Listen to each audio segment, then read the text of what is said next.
صباح الخير وصباح الفل وصباح الهنا. النهارده بقى ايه؟ بصوا انا قمت الصبح كده كل ما شاء الله يعني نشاط وحيويه. قلبت الدنيا. هوريكم الوقت انا خليت الشقه بتاعتي زي الفل. بس والله العظيم ما جاليش مزاج ان انا ايه اصور لكم فيديو شورتس. زي ما تقولوا بقى كده ايه، عشان شيء لزوم الشيء هبطت وجوع. اعمل ايه؟ لقيت في التلاجة الحاجات دي. لقيت سيبكوا بقى من ازازه الزيت.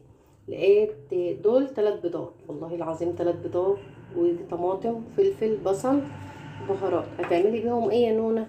اقول لكم تعالوا نروح على النار اقول لكم هعمل بيها ايه. ولعنا النار بتاعتنا كده. تعالوا بقى ايه، حكمة انا شاطره قوي والله العظيم. اعمل بقى ايه؟ نحط شويه زيت حلوين كده. شوفوا شفتوا ازاي حطينا شويه زيت حلوين. طبعا انا مش هكتر زيت عشان ايه، الدنيا غاليه والراجل لسه جايب لنا. هتعملي بقى ايه يا نونا؟ هتعملي ايه يا نونا في الحاجات اللي انت عملتها دي؟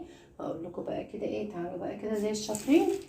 هنحط البصل كل ده اصلا. تعالوا بصوا كده، سامعين صوت الطشه؟ سامعين الطشطشه؟ دي الطشطشه. هنقلب بقى كل مكوناتنا دي. هتعملي بقى ايه يا نونا؟ هقول لكم هعمل بقى ايه. هعمل بقى شكشوكه. مين اللي بيحب الشكشوكه؟ انا بحب الشكشوكه. هعمل لكم شكشوكه افطر بيها على الصبح. تعالوا افطروا معايا. بصوا هي بتبقى جميله جدا، بحبها والله العظيم. بصوا بقى كده، هي كل المكونات بتاعتنا كده على النار اهي. هنسيبها بقى على النار كده لما تدبل خالص. وراكوا حاجه ولا ما وراكوش حاجه؟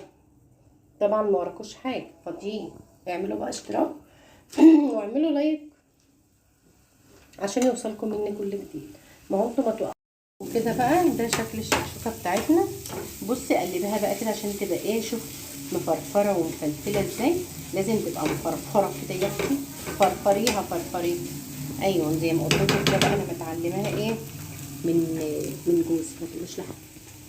تمام. تعالوا بقى نجيب طبق نغرفها فيه. الشكشوكه دي بقى بصوا بحبها علشان بقى إيه يعني كده ايه بتديكي بتديكي طعم جميل جدا والله العظيم. بس هنبقى ما نغرب حبه كتير عشان انا اللي هاكل وهم مش مشكله. انا مالي. لا بس هيفضلوا هيفيد. قالوا بقى كده. هو ده شكلها. وقلت جنبها طبق بطاطس. هو كان يكاد انه يتحرق بس الحمد لله ما اتحرقش. وانا جعانه. والشكشوكه كمان. واو. وده بقى كان خلاص شكل شقتنا الجميله بعد ما خلصت. شفتوا مرايتنا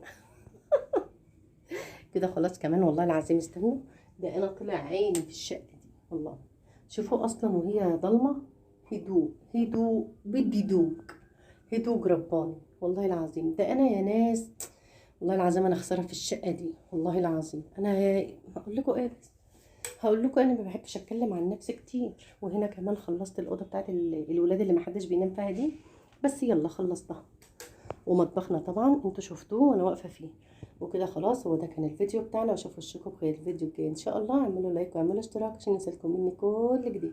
مالكوش دعوه بالكخ ده. الجدار ده عايز يتبيض. باي.